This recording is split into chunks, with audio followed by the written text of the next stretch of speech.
පසුගිය වැඩසටහන් වල කතා කරමින් සිටියේ විධිමත් විදිහට ලෑන්ඩ්ස්කේප් ආකිටෙක්ට් කෙනෙක් වෙන්නේ කොහොමද? ලෑන්ඩ්ස්කේප් ආකිටෙක්චර් කියන වෘත්තියේ මොනවද ඒ පදනම් කියන එකයි. ඒකට අපි අදත් කතා කරන්න බලාපොරොත්තු වෙන්නේ මේ වැඩසටහනෙත් සහ ඉදිරි තවත් එක වැඩසටහනකිනුත් අපි කතා කරන්න බලාපොරොත්තු වෙන්නේ මේ විධිමත් විදිහට ලෑන්ඩ්ස්කේප් ආකිටෙක්ට් කෙනෙක් බිහිවීම සඳහා අවශ්‍ය මූලික සාධක මොනවද කියලා අපි ටිකක් විග්‍රහ කරලා බලන්න. ඇයි අපි එහෙම කරන්න ඕන මේ වැඩසටහනේ?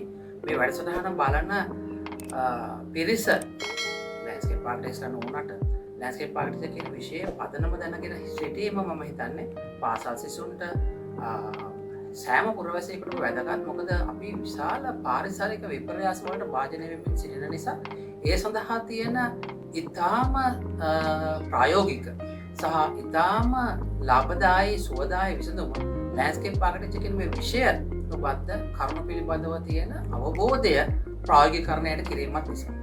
මිනිසා අපිට කතා කරන්න බලාපොරොත්තු වෙන්නේ තවත් ස්ථාන දෙකක් මූලික කරගනිමින් තවත් කරුණු දෙකක් සම්බන්ධව. ඒ කරුණක් තමයි අපි ඉදිරියේදී ඔබ දකින්නේ තවත් නිවර්තන කලාපීය වැසි වනාන්තරයක් මැදින් වැටුණු මහාමාර්ගයක ඉඳගෙන අපි ගත්ත දැසන කාලයේ ගත්ත දර්ශන.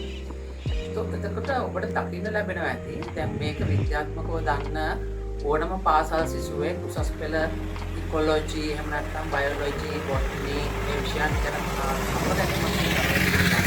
ලංකාවේ දේශීය කලාප ලංකාවේ දේශීය කලාප සම්බන්ධයක් අපි කතා කරමින් ඉන්නේ මේ විවර්තන කලාපීය වැසිවනාන්තරයක් මැදින මාර්ගයක් ආසන්නයේ තියෙන ලක්ෂණ.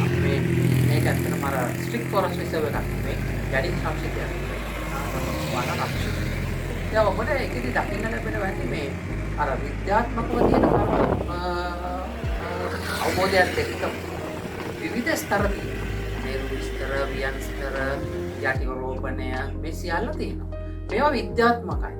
දැන් ආපෝසරයක් අපිට පසක් වෙනවා ලෑන්ඩ්ස්කේප් ආකිටෙක්චර් කියන විෂය විද්‍යාව මත පදනම් වුණු කලාත්මක කියන කරුණු දෙකම ඉදිරියට ගෙනියන විෂයක් කියන. ඒකට ඔබට පේනවා ඇති මේ ගස් අතරින් සූර්යාලෝකය පොළොවට පතිත වෙන විදිය. ඒ සූර්යාලෝකය පතිත වෙන ප්‍රමාණය මත මේ පරිසරයේ වෙලා තියෙන සිසිලස එතකොට සෙවන මේ වගේ දේවල් තමයි අපිට වනාන්තරයකදී කතා කරන්න පුළුවන් වෙන්නේ. අපි කලින් වැවක් අපියස කතා කරනකොට ශුෂ්ක කලාපයේදී කතා කරන ලක්ෂණ වලට ස්වාභාවික හාත්පසින්ම වෙනස් පහතරට නිවර්තන තෙත් කලාපීය වනාන්තරයක් ඇතුලේ වගේම තමයි ඉතින් මේක මාර්ගයක් මේ හරහා වැටලා තිබුණා. මම මෙතනදී කතා කරන්න බලාපොරොත්තු වෙන්නේ මේ කරුණ නෙමෙයි මේවා විද්‍යාත්මකයි.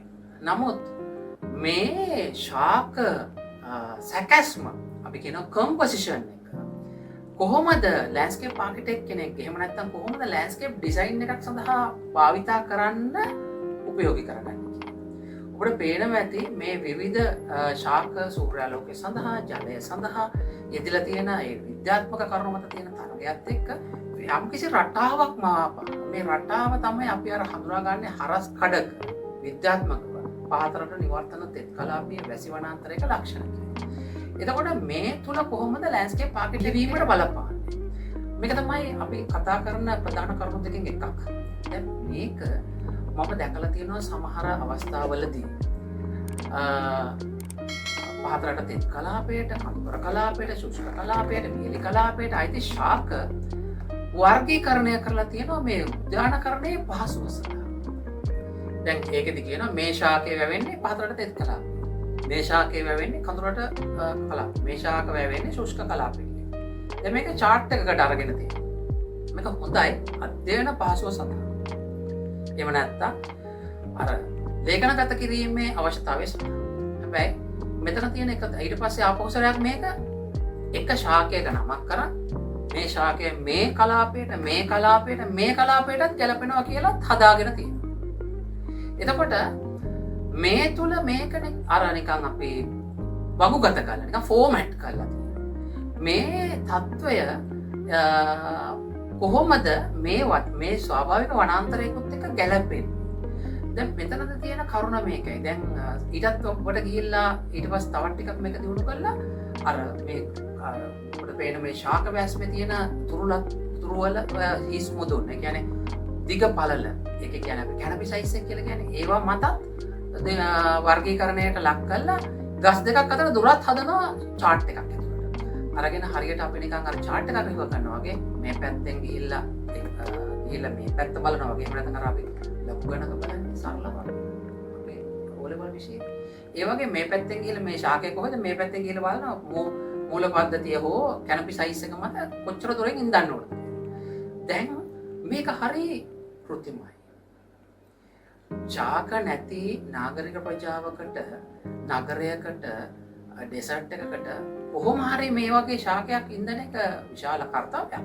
නමුත් මට කියන්න තියෙන්නේ මේ වනාන්තරය ඔබ දකින සහ ඔය කරන ඔය ෆෝමැටඩ් වැඩේ තුල ස්වාභාවිකත්වය පලා ගිහිල්ලා තියෙනවා. ඒ ස්වාභාවිකත්වය පලා යාම තුළ නිර්මාණශීලීත්වයෙන් බැහැර වෙලා තියෙනවා. දැන් මේ ලෑන්ඩ්ස්කේප් ආකිටෙක්චර් කියන විෂය නිර්මාණශීලීත්වයෙන් බැහැර වෙච්ච විෂයක් බවට පත් වෙන්නේ මෙන්න මේ කරුණු කාරණා වල බලපෑමත් එක්ක.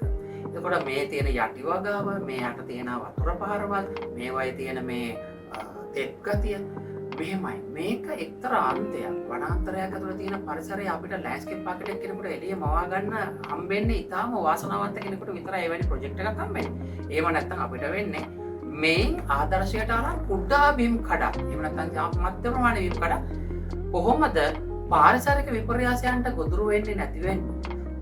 මේ අපට ඉන්න ජන ජීවිතයට පහසුවක් වෙන්න, ගෝලීය පරිසර තත්ත්වයට සහනයක් වෙන්න භාවිතා කරන්න කියන්නේ. එතකොට දැන් මම ආපෝසරයක් කතා කරන්න කැමතියි. එහෙනම් කවුද මේක ඩිසයිනර්ට කියා දෙන්නේ? නැත්නම් ඩිසයිනර්ට කොහොමද මේක ගෝචර වෙන්නේ? දැන් මෙහෙමයි. දැන් ලංකාවේ මේ විෂයානුබද්ධ කරුණු උගන්වන අයට අපි කියනවා දේශකයෝ කියලා. එතකොට දැන් මේ වගේ විෂයන් සඳහා දේශකයන්ට අමතරව ඩෙවලොපර්ස් ටයිම්.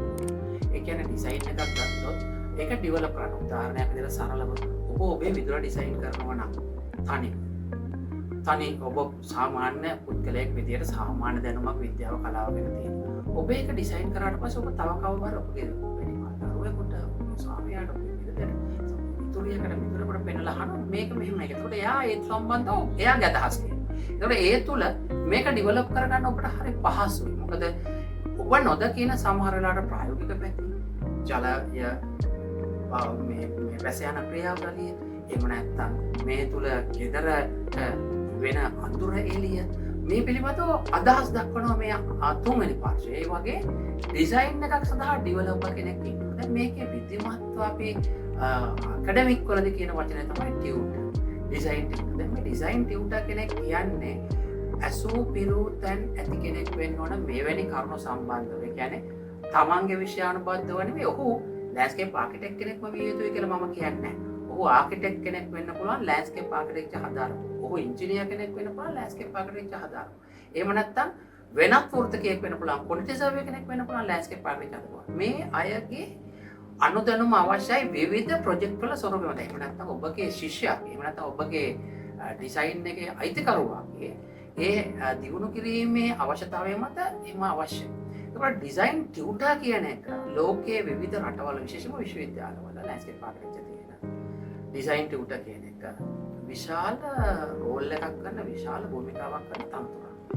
ඔහු තමයි හරි පාරට ගන්න ඩිසයින් එක. මේකෙදි මෙහෙම දෙයක් තියෙනවා. මම කැමති දේ ශිෂ්‍යයාලව කරවනවා වෙනුවට ශිෂ්‍යයාට කැමති දේට අපි ගයිඩන්ස් එකක් දීලා උට ඒක කියා දීලා ඒක කරවන එක තමයි වෙන්නේ. මෙහෙම නෙවෙයි වෙන්නේ.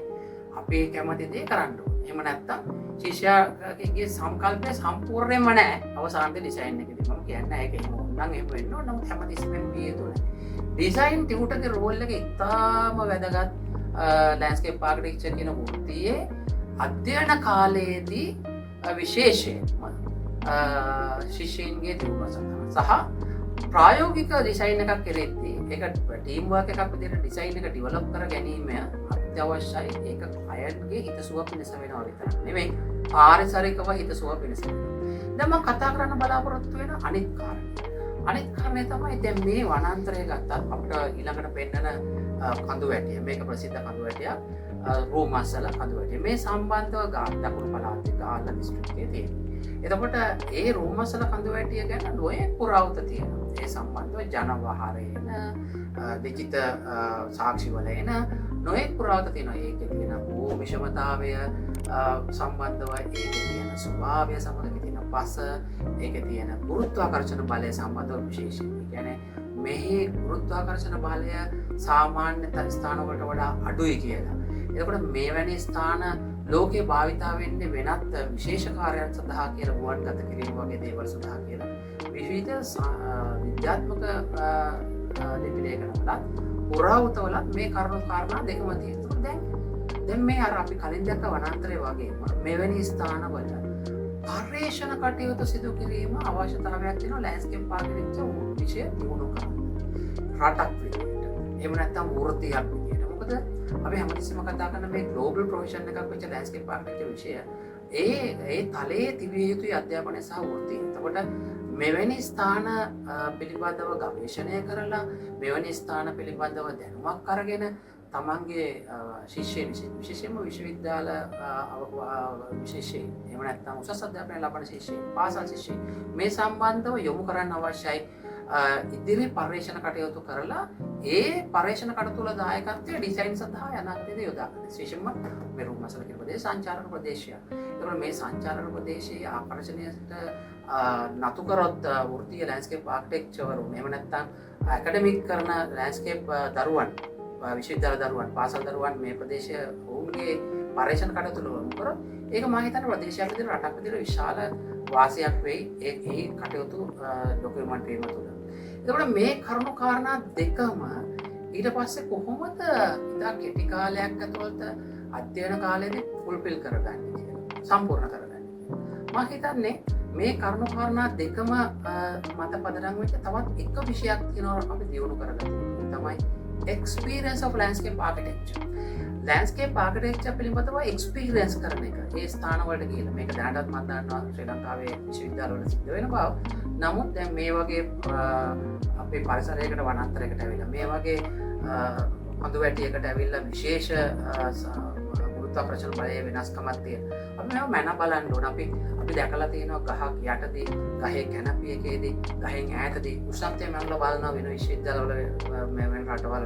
ඒකට පරිශන නිබන්ධ ඒවා පබ්ලිෂ් කරලා තියෙනවා. ඒ කියන්නේ ඒවා ප්‍රසිද්ධියටපත් කරලා තියෙනවා. ඒකට ඒ වගේ අපේ රටේ මේ සම්බන්ධව නැඹුරුවක් ඇති කිරීම සඳහා ලෑන්ඩ්ස්කේප් ආකිටෙක්චර් එක්ස්පීරියන්ස් කියන මේ විෂය මම හිතන්නේ අර ඉස්සෙල්ලා තියපු කරුණු කාරණා දෙකටම රිසර්ච් සහ ඩිසයින් ටියුටරින් කියන මේ කරුණු කාරණා දෙකටම මූලික හරයක් වෙයි. මට අද අවශ්‍ය වුණේ ලෑන්ඩ්ස්කේප් ආකිටෙක්චර් විත් ප්‍රියංක කියන වැඩසටහනත් එක්ක කතා කරලා මෙන්න මේ කරුණු දෙක ගැනත් ඔබට සඳහන් කරන්න. මොකද මේ කරුණු දෙකත් ඔබට ඉතා වැදගත් කරුණු දෙකක්. එතකොට අපිට පුළුවන් වෙනවා සාමාන්‍ය ලෑන්ඩ්ස්කේප් ආකිටෙක්චර් විෂයට වහින්න මේ ඉදිරියේදී මේ කරුණු කාරණා මූලික ටික අවශ්‍යයි වුණාට පස්සේ ඒ නිසා රැඳී සිටින්න, සබ්ස්ක්‍රයිබ් කරන්න, ෂෙයා කරන්න ලෑන්ඩ්ස්කේප් ආකිටෙක්චර් බොහොම ස්තුතියි අද වැඩසටහනට සවන් දීම සහ සම්බන්ධ වීම. ඔබගේ යම් කිසි ගැටලු තියෙනවා නම් නැත්නම් ඔබට යම් කිසි මේ සම්බන්ධව කරන්න විවේචන විචාර කමෙන්ට්ස් තියෙනවා නම් කාරුණික විලාසිනවා ඒ සම්බන්ධව අපි දැනුවත් කරන්න.